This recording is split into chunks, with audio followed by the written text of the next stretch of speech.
things that were thrown in there. But what we've got here is we have got not, we're looking at changing something that has been this way pre-Christian, pre-Judaism, certainly pre-Muslim. Remember, Muslims are the new guys on the block. Right. So they've only been around 600 AD. Yeah, they've only been around for about 1,400 years now. And so we're going back beyond that, beyond. We're going back. We can't find any civilization throughout the history of mankind that allowed for homosexuals to be married. And that would be the Roman Empire. And it didn't last.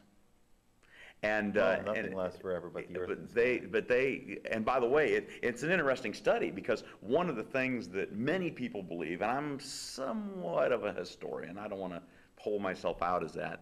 I'm a history, channel nut. History fan. The Spartans, by the way, the 300 homosexual.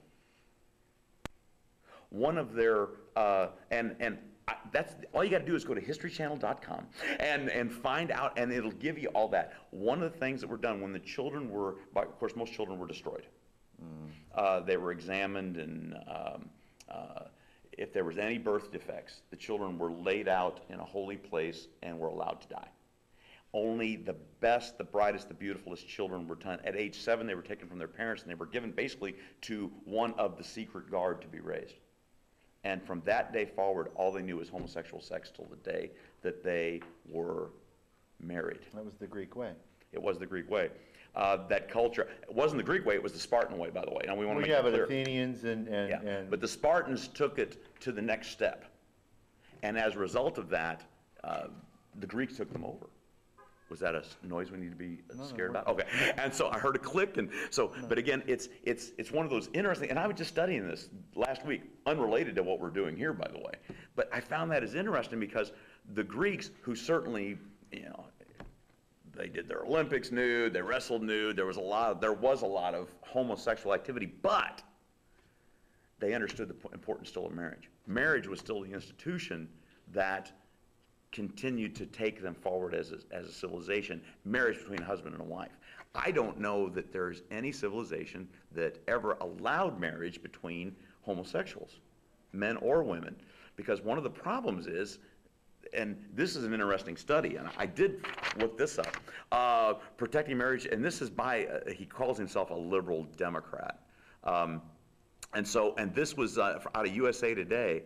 And one of the things that was done, and I got to put the glasses on because the old man is sitting at the table. Hopefully that brings some response. And it says that, this is some research from Helen Fisher in 1992, put it simply, people wed primarily to reproduce. And so that is one of the reasons why marriage has stayed so between a husband and a wife, between a man and a woman. The number one reason, and that's what this whole liberal Democrats... To build a family. To build a family.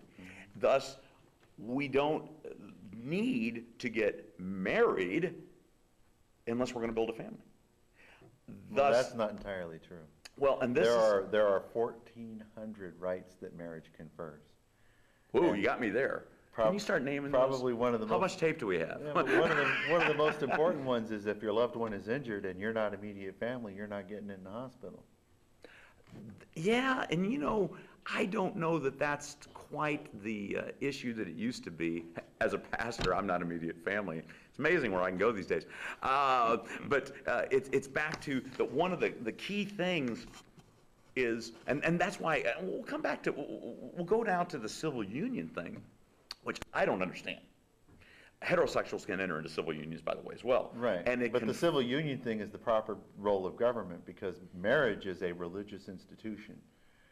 Interesting. Civil unions are what government is supposed to be doing, and marriage is supposed to be what the churches are doing.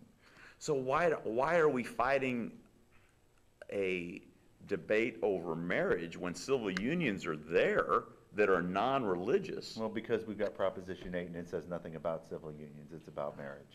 But Proposition 8 was brought about because of a political agenda that said civil unions weren't enough. By a very small group of the Proposition 8 came out because the Supreme Court ruled that you couldn't tell gay people they couldn't get married. And so they wanted to make a constitutional amendment that said that marriage is specifically between a man and a woman for the specific intent of keeping gay people But from who getting married. challenged, which was Proposition 22, by the way, in the year 2000, Right. I believe. Who challenged that to the point where that was overturned? Who was making it an issue to begin with?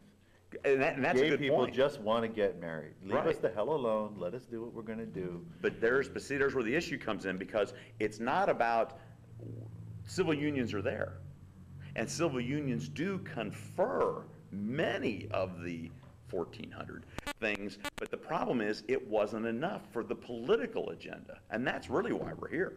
Because the political agenda is what's driving Proposition 8. And both sides have a political agenda. The Oh, there's no Christians doubt. just as much as Oh, and it's not just the Christians. It is the Muslims, it is the Jews, it is the traditionalists. the traditionalists, I'll buy Yeah, that. even those people that maybe don't have a religious axe to grind, but yet they understand what marriage has been, may I be so bold to say, throughout all civilization. And now here we are in the last 10 years, which, by the way, is, now I don't know all of California history. I'm a newbie. I've been in California 4 years and a couple of months. So I wasn't here when the 2000 fight happened with Proposition 22. But I would suspect that Proposition 22 came about as a result of political pressure from the homosexual community that was trying to push marriage, the tradition of marriage, aside and go to the next level. That strikes me as speculation, though. And There's nothing about pushing traditional marriage aside. It's about saying that we have the right to get married. There's this whole idea that there's this big gay conspiracy that wants to indoctrinate your children with homosexuality, and no, it's mostly people that just want to live their lives free from interference. But it's interesting because my understanding of the law is that civil unions actually allow that. And it's a shame we're not talking about civil unions. But see, It's specifically designed as a marriage, But- the Defense of Marriage Act was. and it is. And the problem was, it's about the homosexual community saying that's not good enough.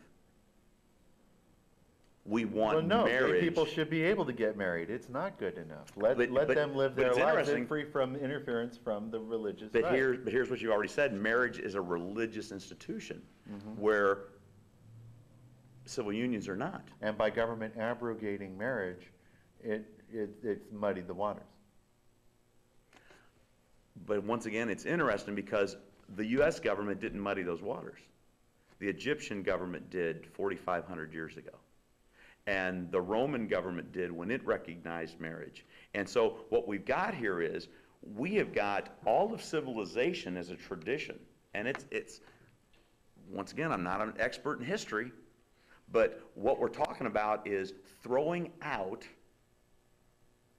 as far back as we can look into the historic record of man, anthropology, as far back as we can study what man has done. Now, in this day, in this era, we want to take that tradition, forget religion, anthropology, the history of man, and we want to displace that with a new tradition that really has really been a modern invention. I don't know about the